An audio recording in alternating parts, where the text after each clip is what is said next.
Hi everyone, and welcome to lesson 2.1. In this lesson, we're going to review graphing lines, and then we're going to start talking about translating words into equations using information and then being able to graph the information that we're given. So a couple of things we're going to learn. So our learning goals, and this is mainly a review of grade 9, but we need to be able to distinguish between slope, intercept, and standard forms of a line.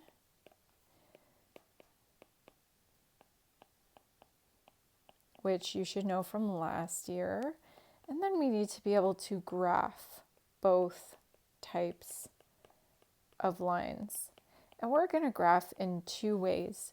We're going to graph using y-intercept plus slope. And we're also going to graph using intercepts.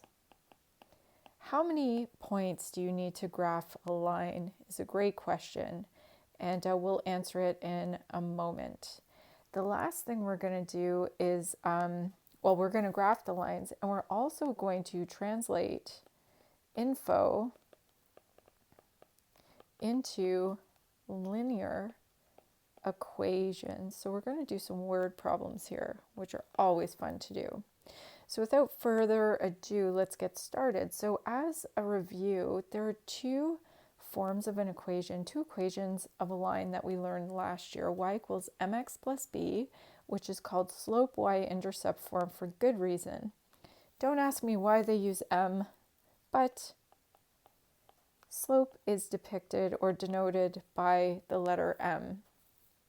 And you would have learned an equation last year. If I have 2 points x1, y1, and x2, y2 of a line, I can always calculate the slope by thinking about this equation, which is the same as rise or fall over run.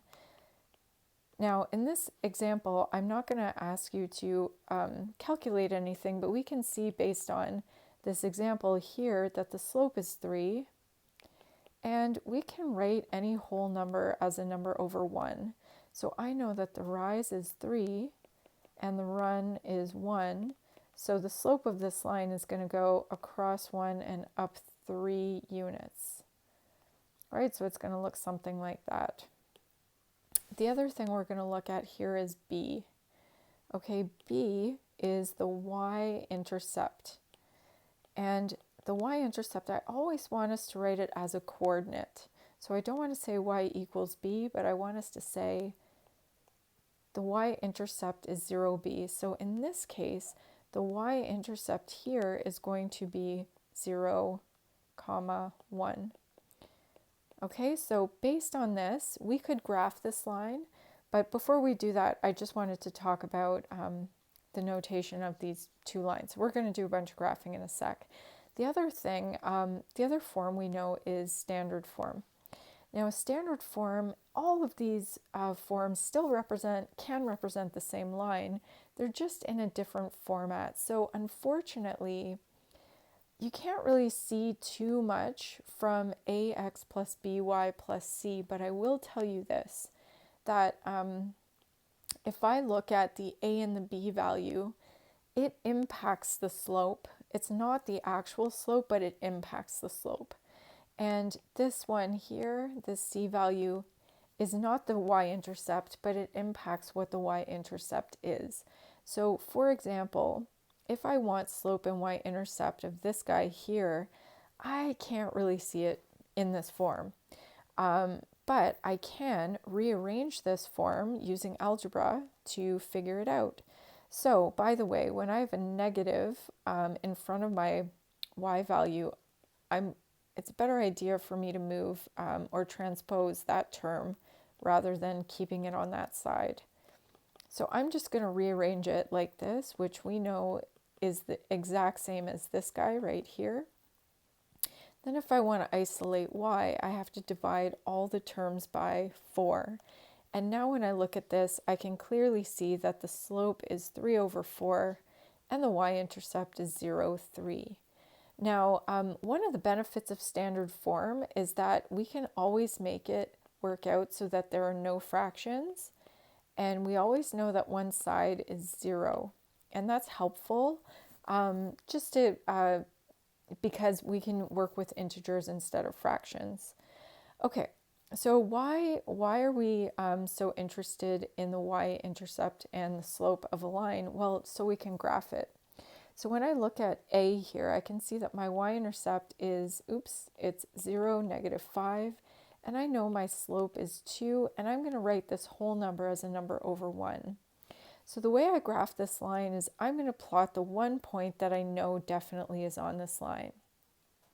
Then what I'm going to do is use my run, which is 1, and my rise to locate a second point. So earlier I asked you, how many points do you need to graph a line? And the answer is really just 2. But since I know the pattern, it's a lot nicer if I actually plot all the points I can fit in my grid.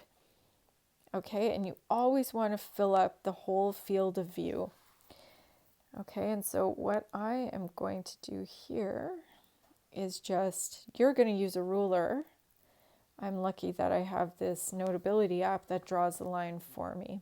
Okay, so that's all I need to do to graph a line. So let's practice.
Okay, and now we're on to the second way we're going to learn how to, or review how to graph a line.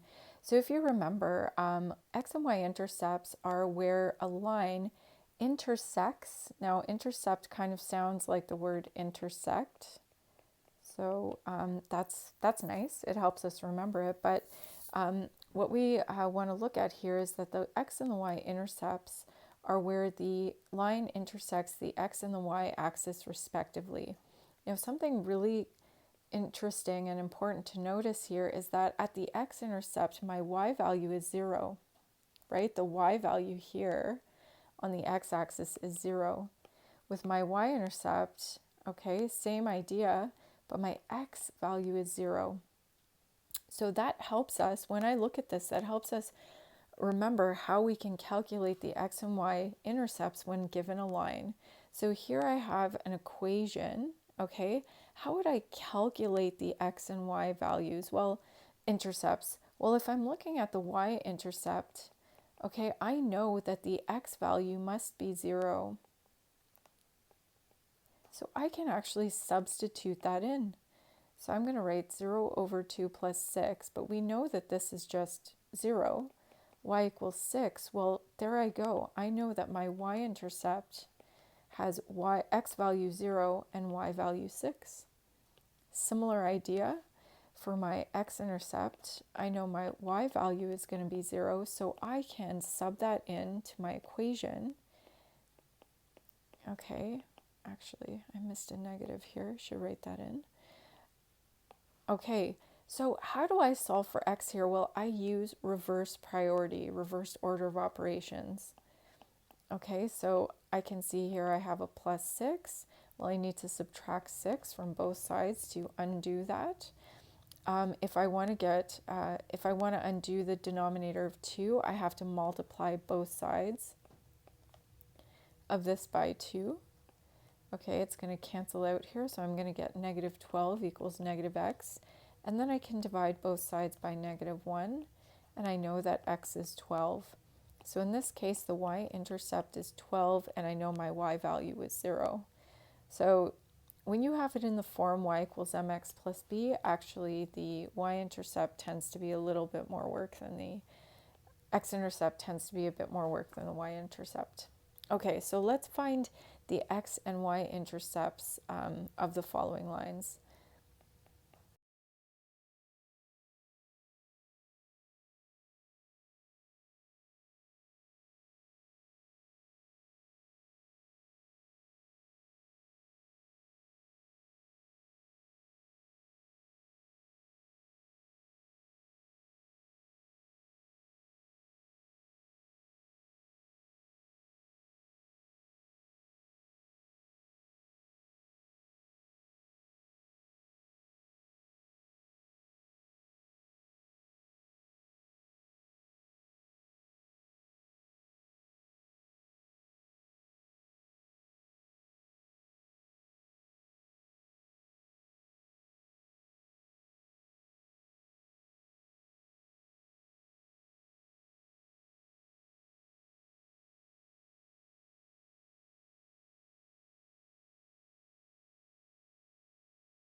Okay, so I've just copied the information from the previous question, and if I want to graph the lines with these intercepts, all I have to do now, instead of using slope, I'm just going to use the two lines, or 2 points on the line that I know, and I'm going to make sure that my line goes through both of those points. And actually, if I count the squares, I can figure out what the slope is if I wanted to. Right, so I can see here that I know my slope is 1, 2, 3, 4. Actually, I should do it this way. 1, 2, 3, 4 down. So negative 4 is my fall, and my run is 1, 2, 3, 4, 5, 6, or negative 2/3. But I don't actually need the slope, I just need the 2 points. Okay, let's graph the second line. So how do I graph a fraction? Well, I mean, this is just a decimal. So I'm going to go to around what I think is negative 2.5, 0. Then I can graph my line.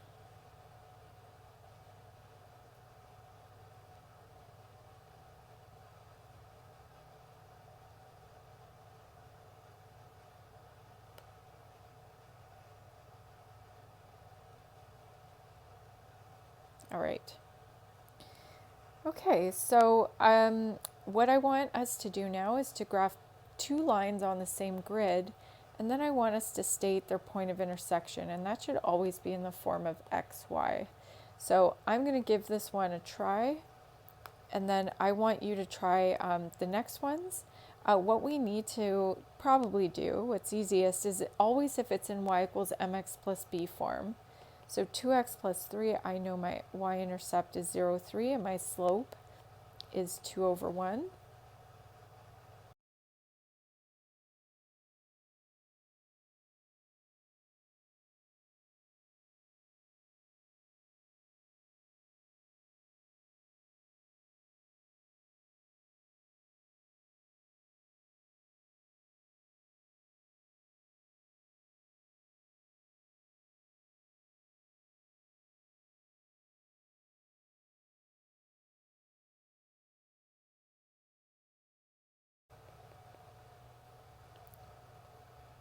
Okay, what is the point of intersection? It is very literally where these 2 points intersect, and I need to write it in the form xy, and that's going to be 2, 7. So the answer to this question is actually the thing in this box. Oops. Alrighty. Okay, so what I want you to do now is pause the video, and I want you to give the next one a try. and see if you can do it, and then check your answer by restarting the video.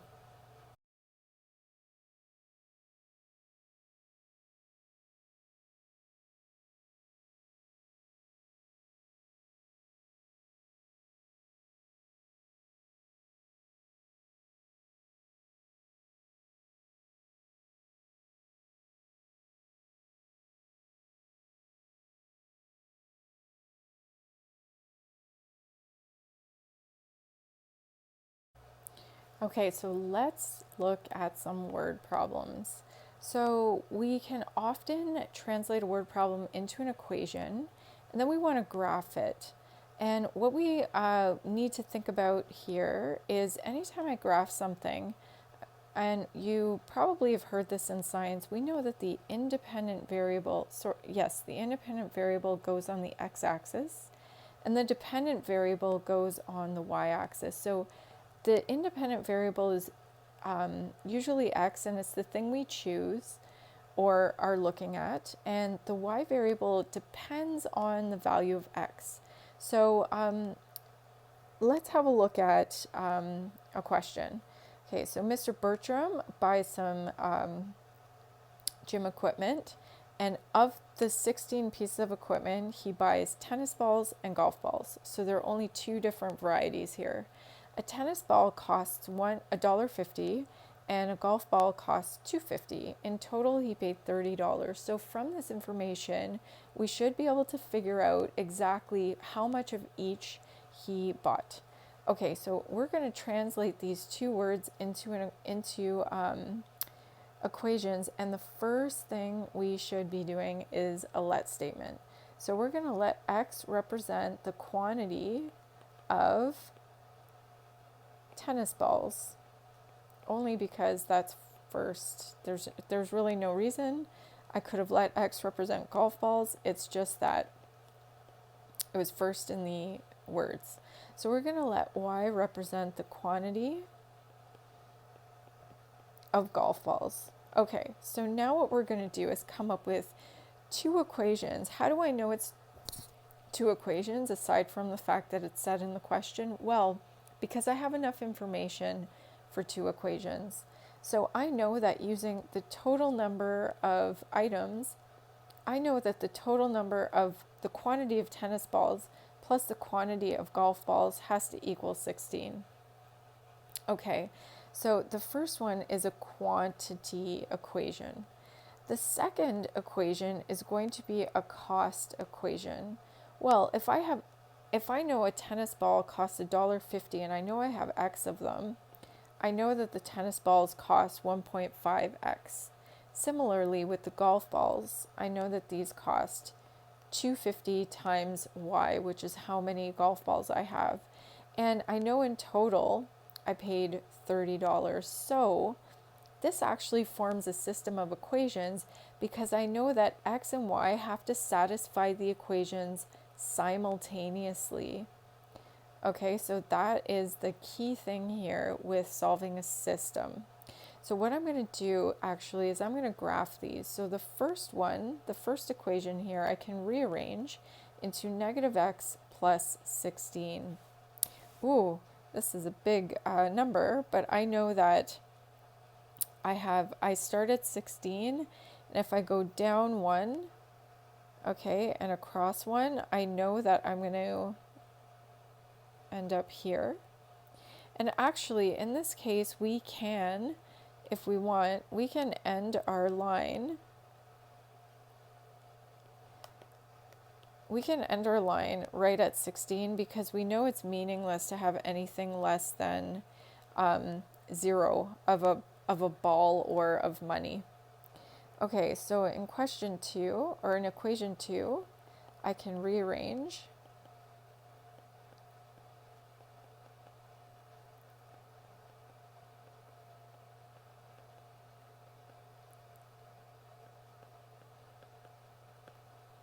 Okay, and I'm going to show you a little bit of a trick here. So I know that 1.5 over 2.5, isn't that equivalent to 3 over 5? I think so.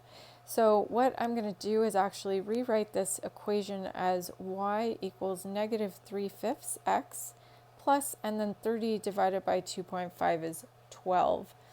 So I am going to start at 12 and I'm going to go down 3, 1, 2, 3, and across 5, 1, 2, 3, 4, 5. Down 3, 1, 2, 3, 1, 2, 3, 4, 5. Oh, that's nice.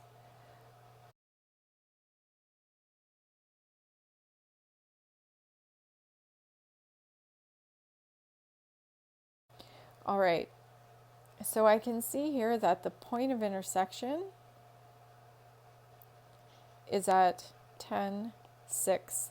So that actually solves our system. What does that mean? Well, if I know that x is the quantity of tennis balls and y is the quantity of golf balls, and I've solved this system, it's telling me that with the $30, Mr. Bertram bought 10 tennis and 6 golf balls. And the way I know that what is what is I know that my answer is in the form xy. So I know that x is 10, which I've designated as tennis balls, and y is 6, which I've designated as golf balls. Okay, I want you to give the next one a try, and then pause the video, give the next one a try, and then check your answer against mine when you're done. For the next two, for numbers 2 and 3, please.